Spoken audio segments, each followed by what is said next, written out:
मसाले तो बहुत हैं, पर प्रकृति की गोद से खास चुने मसाले जिनकी ताजगी, खुशबू और स्वाद रहे बरकरार, ऐसे उम्दा मसाले बनाते हैं सिर्फ कैच। कैच का कोई मैच नहीं, 100%।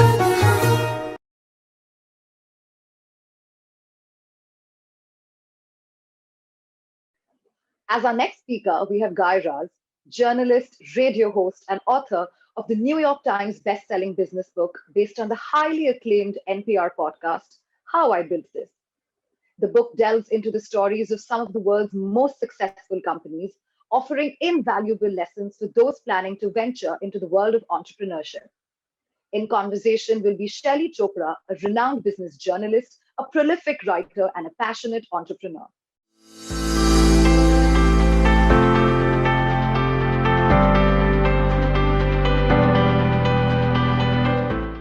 Hello and welcome to the Times LitFest 2021. I'm Shelley Chopra. I'm the founder of SheThePeople.tv, and I have the absolute pleasure to interview Guy Raz for this fantastic conversation.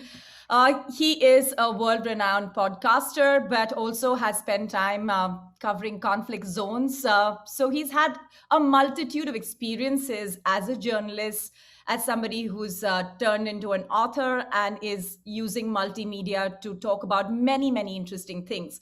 First, Guy Raz, I want you to turn back time for our audiences who have only known you in your podcast or your book Avatar.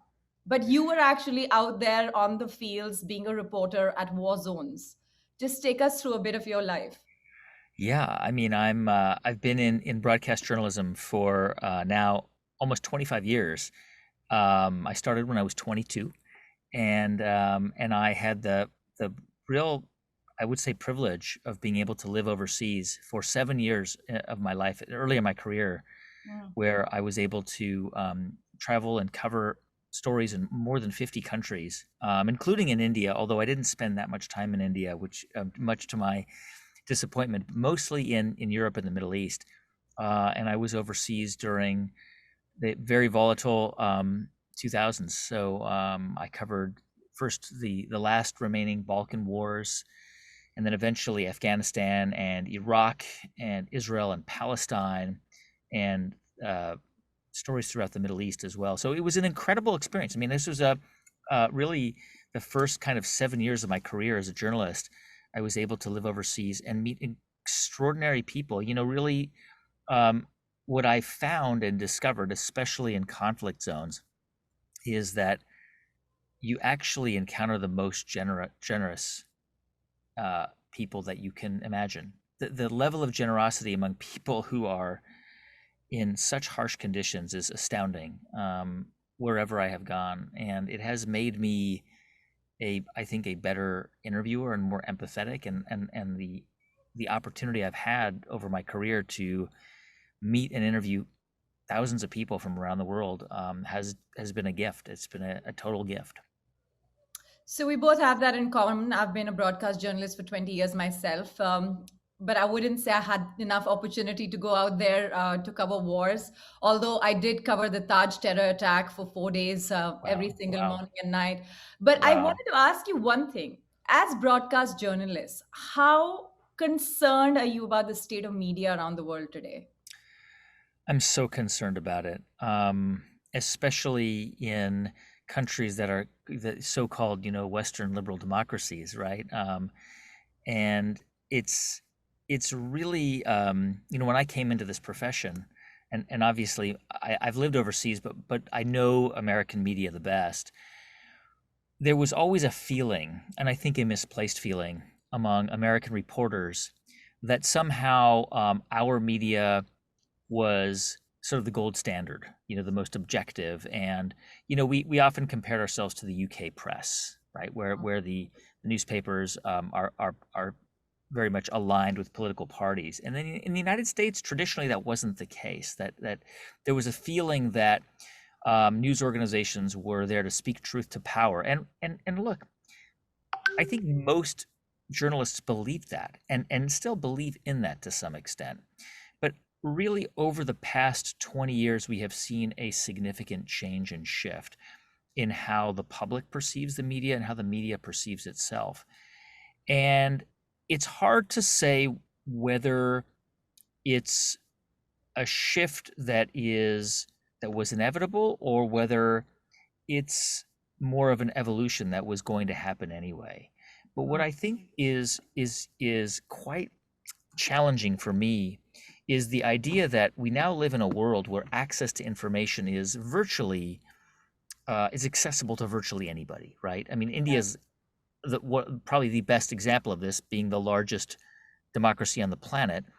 And so we think, especially in democracies, we think, well, information is accessible to anybody. Anybody has the ability to access the truth.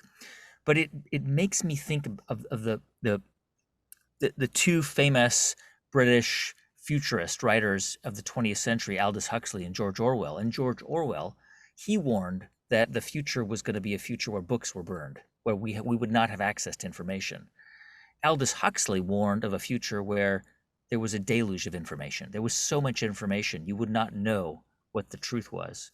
And unfortunately, it seems right now at this moment that the Aldous Huxley vision of the future is the one we're living in, where it's hard to discern for many, many people the truth from fiction. And that's where I'm worried. That's right. And the governments are living the George Orwell version of it, I guess, in one way. But that said, I want you to, talk about your present. And it's fascinating because you're very much a part of this deluge of information and you're trying to make sense of it through a podcast, a couple of them actually. How did you make the switch?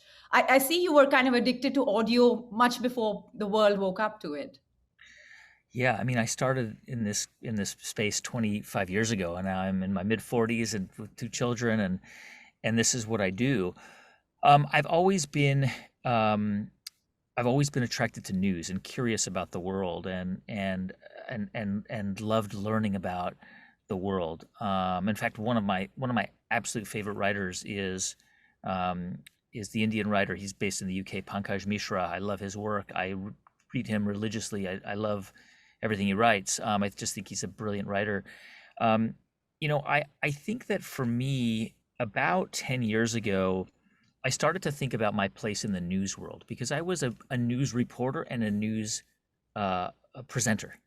And I began to wonder whether I was having the kind of impact that I had hoped to have. I went into this profession wanting to make an impact on the world in a small way, but wanting to, I think in my mind when I started out, I thought, well, I'll go to the Balkans and I'll tell stories about Serbs and Croats. I'll go to the Middle East and tell stories about Jews and Muslims, or Sunni and Shia, and if I only tell those stories, people will understand the world better, and maybe it will contribute to a better, more understanding world. And of course, that was somewhat of a naive perspective to take, but I think that was a very real belief I had. About 10 years ago, it started to occur to me that I might have more of an impact if I focus on the human experience. And so I left the news world and I collaborated with TED, the TED Talks company, to start a show called the TED Radio Hour. And that was really my foray out of the news world, but into stories about the human experience. And the idea behind the show was every episode was designed to tell a story at a human level. So we as humans all experience grief and joy, and we have the capacity to be cruel, but the capacity to be kind and gentle and loving. We are the only species on the planet that can empathize, that can collaborate, that can imagine a future and the past. We're this extraordinary species, and I wanted to tell species level stories about us, about humans. And I discovered after doing that show, starting that show, that it really was affecting people. People were moved by it and were reaching out to me in ways that I had never experienced before as a field reporter. And that really was the beginning of my journey out of the news world into shows and programs about human stories. So during the pandemic, you started talking about resilience. What were the conversations like, and how did the pandemic change your perspective to, let's say, the past 25 years of broadcast and, podcasting and various other things? Well, it came out of my show, How I Built This, which is the show that I launched about 5 years ago. at its core, it's a show about business, but it's not really a show about business. It's a show about entrepreneurs and founders of great brands and businesses, mostly American brands because we're based in the U.S. But of course we are open to telling stories around the world. And but really, the show is actually not about business. We just use business as a prism through which to tell heroes' journeys. So I know a lot of your viewers and people involved in this festival are familiar with Joseph Campbell and the concept of the hero's journey. The idea that, whether it's Noah or Gilgamesh or Odysseus, whoever it might be, there's this narrative arc that is common to great epics. And believe it or not, in stories of the founding of businesses and brands and companies, I started to see those elements as well. And they were really interesting to me, full of drama, moments of incredible joy, but incredible anxiety and failure and suffering and loss. And I wanted to tell those stories. I wanted people to hear stories of, these so-called iconic companies like Starbucks or Virgin, some of the tech companies like Slack, and understand that the people behind them are ordinary people. They're not that different. They somehow found the courage to start these businesses, but went through tremendous strife and challenges to make it happen. And about a year ago, when the pandemic hit, we realized that our community of listeners, many of whom are entrepreneurs around the world, were also really worried about what was going to happen. And we wanted to be there for them. So we decided to start a live series once a week on Thursdays. And we get listeners in India and viewers. It's incredible. And we wanted to bring people on and find out how they're building resilience. If you're a restaurant owner, how are you surviving right now? What are you doing? What are creative ways you're keeping your business afloat and preventing, making sure that you don't have to let your employees go, that you can still pay them? What are ideas that you're coming up with just to survive? And that began last year, and now we do it every week, and it's such an incredible, inspiring experience because I'm learning so much from What are these you entrepreneurs. what are you learning about people? I mean, like what have been the big revelations from these conversations? Because typically, I mean, think about it, startup owners, entrepreneurs, they always seem like people who are constantly thinking of money, Right. funds, Yeah. big listing, and so on, But this They're always right. there was an opportunity to know them beyond that. You know what happened this year?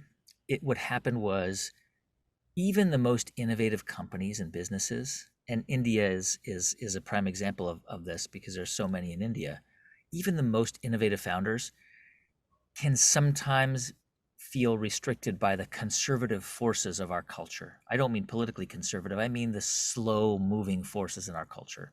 So take a company, there's a great example of this is a company called Zumba. Zumba is a fitness program. Are you familiar with Zumba? Yeah. Yes. So Zumba is one of the biggest fitness programs in the world, actually.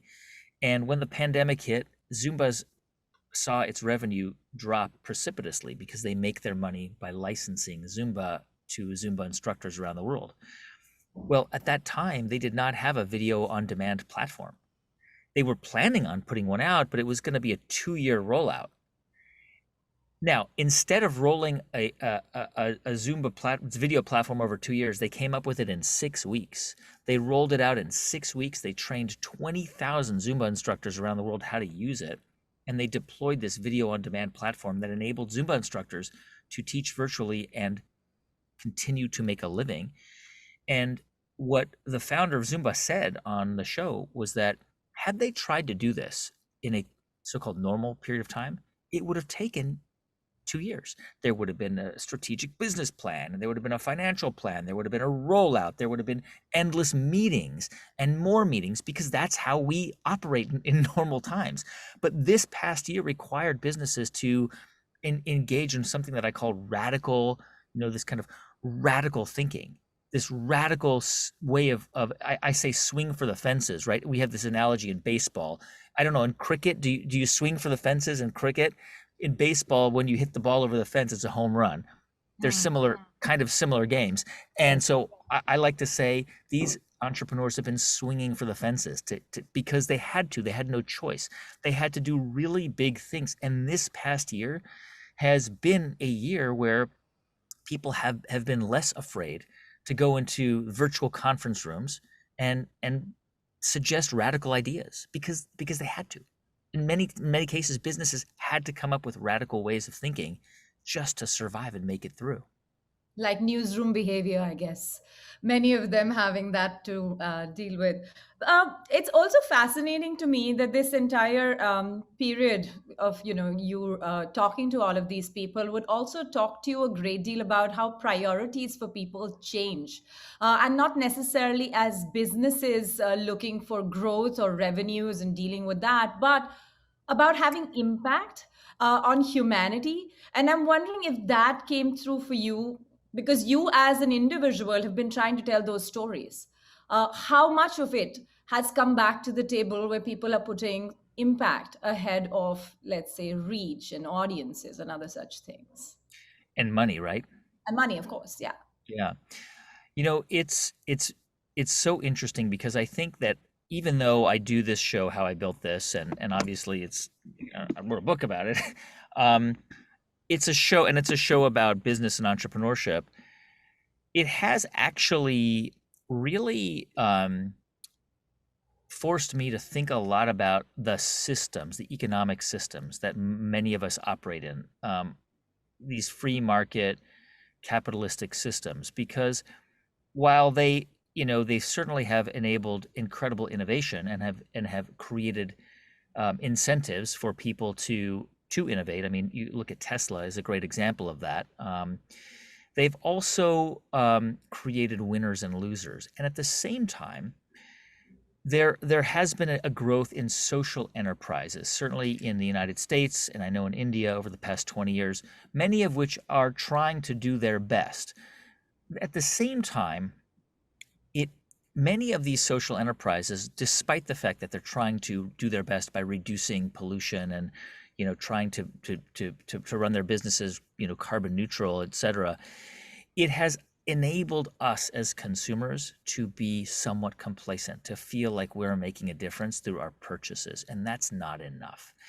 And what I find to be particularly inspiring more and more is when I talk to founders of businesses who are truly motivated by global scale challenges. So a good example of this is Sal Khan. Sal Khan founded Khan Academy. Khan Academy has had an enormous impact. It educates 30 million people a month around the world for free. I think it's up to 40 million now. Sal, he went to MIT and Harvard. I mean, he could have done whatever he wanted. He could have become a billionaire many times over. He's a brilliant person, but he has devoted his life to creating a free public education platform that has dramatically transformed lives, and not just the lives of people who couldn't ordinarily afford that education, even people who can. I mean, my children use his programs all the time.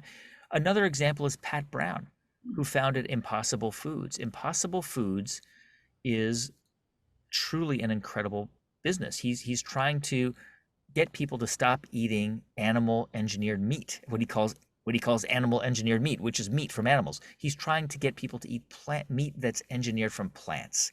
And he has shown and proved that through science, you can actually create a product that tastes and feels like meat, but entirely made from plants. And if anyone has had an Impossible Burger, you know what I'm talking about.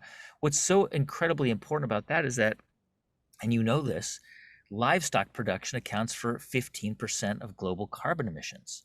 We have to stop eating meat. I mean, I say this as somebody who eats meat, so I'm not trying to shame anybody. I mean, India is way ahead of the rest of the world in many ways, because so many people do not eat beef in India, and so many people are vegetarians. But that really, it has to be the future of our planet, and that's what Pat Brown is trying to do. He understands that it's going to be hard to convince people to become vegetarians, but if you can make meat from plants and you can eliminate those carbon emissions from livestock production, you can change the world. And that's those are the kinds of entrepreneurs that inspire me, and that increasingly I would like to see more of. Have many of these entrepreneurs inspired you to think of what you could do for kids? I see your new book out for them. And I think, or Yeah. maybe it's your own kids who inspired you to say, like, listen, why, what, how? Tell us more about our own bodies. Yeah, I have I'm also I run two small businesses myself. They're both production companies. Just like you, you're an entrepreneur too, and one of them is a children's production company. And we just released this book. It's called Wow in the World: The How and the Wow of the Human Body, with my co-founder and partner in the show, Mindy Thomas. She is one of the funniest, smartest people on the planet. We became great friends about a decade ago. We decided to start a company together, and we make a podcast for kids called Wow in the World.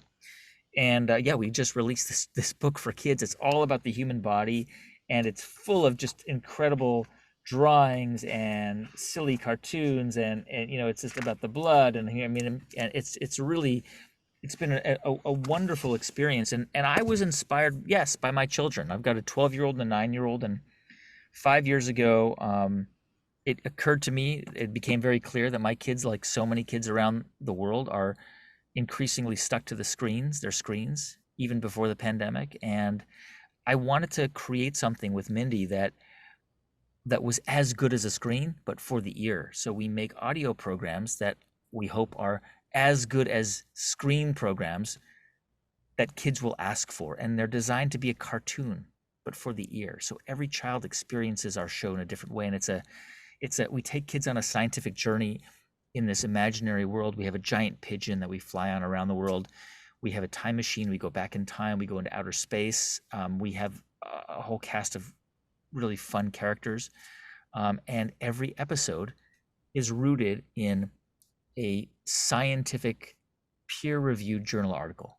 So it's real science. Yeah, I'm going to definitely check it out for my kids. I think this sounds like stuff that's going to, we're all hungry for stuff beyond what our kids have.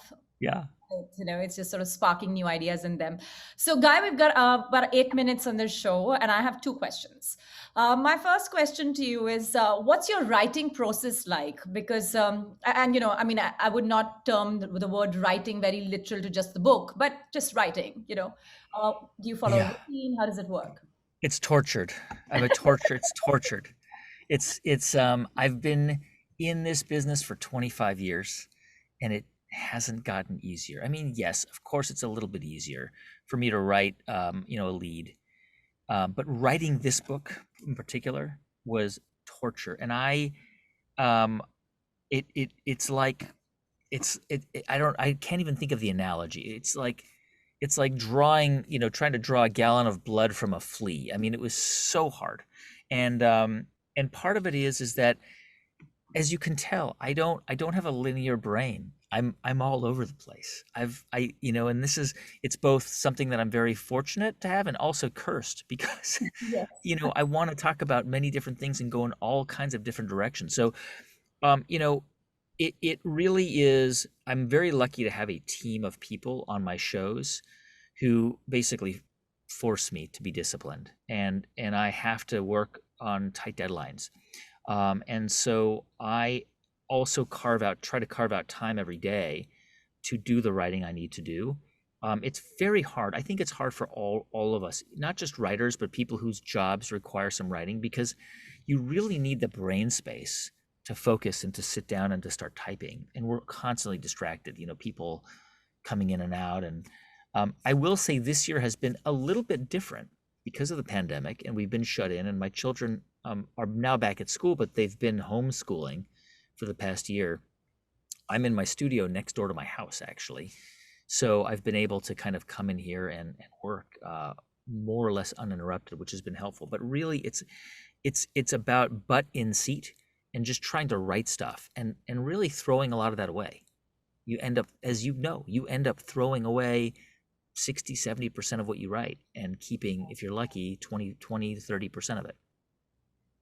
I hear you. I'm in the middle of my fourth book, and I have no idea how this is going to work out. Torture, right? Yes, especially when you're telling stories of real people. Oh my God, pressure. But that said, one of the books that I wrote, published by Random House, was called When I Was 25. And it captures the idea of many global and Indian leaders talking about what they were doing in their 20s Oh, and if wow. I they love that. ever envisaged their later life and what they would end up as. So Yeah. I'd like to know, what was Guy Raz thinking in his 20s? Would he ever end up Yeah. here? I was definitely ambitious, I think, and wanted to have an impact. I think a lot of young people want to have some kind of impact, and I was really attracted to the idea of going around the world. I also, in my 20s, and I've talked about this, not widely, but for the first time in my life, experienced depression, sadness, anxiety, things that I hadn't experienced in my life. And it really hit me in my early and mid 20s in a way that I wasn't familiar with, and it took me a few years to work through it. Um, and I but I think at the same time that happened and happens to a lot of young people in their 20s in particular, especially in countries like the United States and India, because it's that time in your life when people expect you to start to be an adult. You leave, usually you're going to university or you're leaving university and you're starting your work life and you're on your own, and it's scary, and there's so much uncertainty. And your brain is still changing. Our brains, I know this from our Wow in the World book, our brains continue to develop and grow until we're about 29, 30 years old. So even though I was already working as a reporter in Washington, D.C., and then soon to be leaving for Berlin, Germany when I was 25, I had a lot of anxiety, and it was hard for me to understand it. But now in my mid 40s, looking back on it, I understand it more. I wish I could fly back to that time and tell my younger self, Mm, it's going to be fine. You're going to be okay. yeah. I guess we all would have like a little bit of advice for our own self, except that we're all stuck in a rut. Many of us are. But Guy Raz, it's been wonderful talking to you. Is there anything I should have asked you, but I didn't? You asked me great questions. I love this interview. I mean, it's very different from interviews I've done, but I really, one of these, I have had a chance to come to India once, only to Delhi. I loved it so much, and I was only able to spend a few days there. It was a work trip. I connected to parts of that city in the quiet parts, gardens, in ways that were very visceral. And I want to come back so bad. It is my dream and hope to do that, to come back and spend some time in India at some point. Yeah, we'd love to host you over here in the gardens with a little bit of extra heat.